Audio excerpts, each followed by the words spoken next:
vous allez en finir. Comment se fait-il que lorsque le partenaire A arrive, c'est-à-dire malgré sa présence, ou voire même grâce à sa présence, les terroristes se multiplient et occupent presque 80% du territoire malien. Et c'est là où j'ai dit, faisons très attention mes frères. Remarquez que les terroristes, les pseudo-djihadistes ne sortent que dans des zones à forte concentration en matières premières qui sont recherchées par les partenaires A et ses alliés. Allez-vous comprendre quelque chose? Hein? Il faut faire, surtout l'or. Vous avez l'or ici, non? On va vous laisser. Mais vous aviez l'homme le plus riche du monde à l'époque. Moussa Massa. Non, Massa Moussa. Hein, Massa Moussa. Ici, là. On ne va pas vous laisser. C'est pourquoi vous voyez que maintenant on se pose la question de savoir, mais comment? Si les terroristes sont les ennemis du partenaire A et que le Mali a appelé le partenaire B pour l'aider à combattre les terroristes, comment se fait-il que le partenaire A se fâche contre le partenaire B lorsqu'il est en train de combattre ses ennemis à lui? Comment expliquer ça? Analyse pertinente.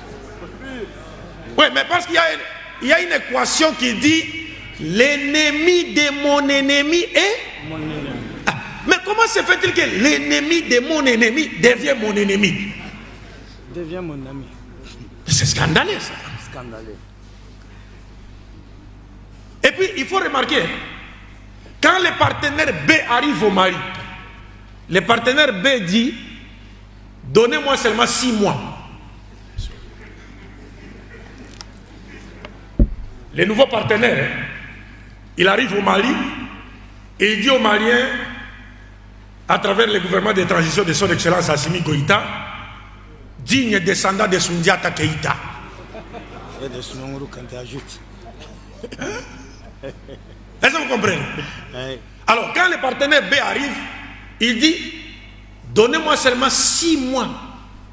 Je vais en finir avec les terroristes. 6 mois n'est pas encore arrivé. Le partenaire A influence les nègres des maisons qui sont à son service pour dire vous allez organiser les élections au mois de février. On n'attend même pas les 6 mois. On dit mais février, il faut organiser les élections. Est-ce que les problèmes du Mali, ce sont les élections ou les terroristes? C'est le terroriste. C'est le terroriste. La maison brûle. Vous voulez qu'on organise une fête? Mais éteignons d'abord les fêtes et puis on va organiser la fête après. Est-ce que vous comprenez un peu ça? Donc c'est pour dire que nous, peuple africain, d'une manière générale, nous devons nous réveiller. Nous devons nous réveiller de notre sommeil. Inna Allah la yughayyiru ma bi qawmin hatta yughayyiru ma bi anfusihim. C'est le moment pour les Africains d'écrire l'histoire. Et cette histoire peut commencer avec le Mali. Inch'Allah. Cette histoire, cette nouvelle histoire peut commencer avec le Mali. Pourvu que nous tenions bon.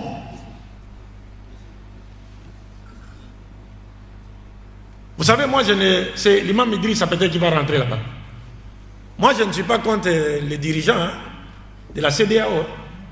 Quelquefois, je me demande, comme ils n'ont pas le choix, est-ce que ce n'est pas une façon pour leur dire, pour nous dire, peuple africain, regarde comment on nous pousse d'agir.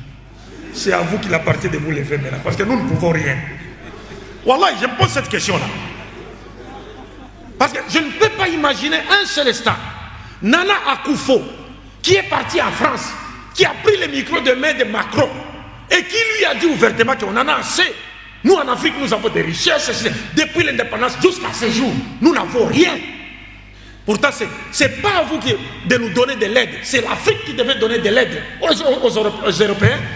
C'est ces mêmes Nana Akufo, avec les autres, qui s'entendent pour sanctionner les Mali, frapper les Mali des sanctions qui n'existaient pas dans la charte de la CEDEAO. Comment expliquer ça? Alors moi je me suis dit, mais peut-être quand ils se sont tenus debout là, hein, pour montrer le nombre de présidents qui ont participé à cette réunion, avant de sanctionner le Mali, peut-être qu'ils étaient en train de nous dire, nos chers frères et sœurs africains, regardez, nous ne pouvons rien. Nous sommes prises, nous sommes comme des esclaves. C'est à vous qu'il appartient de vous lever pour libérer l'Afrique. Car il n'y a pas d'arme efficace capable de réduire tout en ayant que la volonté du peuple, laquelle volonté est conforme à la volonté de Dieu. Il n'y a pas d'arme efficace que celle-là. On n'a pas besoin de prendre des armes physiques. Et l'Occident ne crée pas les armes physiques, c'est lui qui en fabrique. Mais l'Occident crée la révolution, le soulèvement populaire motivé par le patriotisme, justifié par Dieu. Cause juste. Nous pensons que c'est le moment. Il faut que les choses changent. Les mers, les océans sont devenus les tombeaux, les tombes des Africains. Les Africains vont chercher la vie ailleurs, alors qu'ils ont tout chez eux. La première puissance du monde, elle est africaine, l'Égypte antique. Nous sommes assis sur le coltan, cobalt, diamant, or, lithium, tout. Mais nous commandons du pain. Comment expliquer ça? Comment expliquer ça? Wallahi, avec leur politique sadique, ils nous ont placés dans une situation où, si on nous envoyait 1000 bateaux ici en Afrique, ils vont plus frapper. Hein? Ils envoient seulement 1000 bateaux et disent au microphone, nous cherchons des esclaves. Wallahi, ces bateaux ne vont pas quitter les ports d'Afrique. Ces bateaux vont se noyer. Parce que le nombre des Africains qui vont accourir là-bas pour aller monter dans ces bateaux, pour partir en Europe, les bateaux vont rester là. Tous les bateaux vont se noyer au port. À cause de quoi? À cause des conditions dans lesquelles ils nous ont placés. Alors jusqu'à nous faire croire que c'est là-bas le paradis. Sans là-bas, il n'y a pas de vie. Donc nous devons réfléchir. Nous pensons que les choses sont en train de changer dans le monde. Nous devons lutter dans ce sens, parce que le prophète même dit, celui qui lutte pour défendre sa personne, c'est bien, et qu'il meurt, il meurt martyr. Il meurt martyr.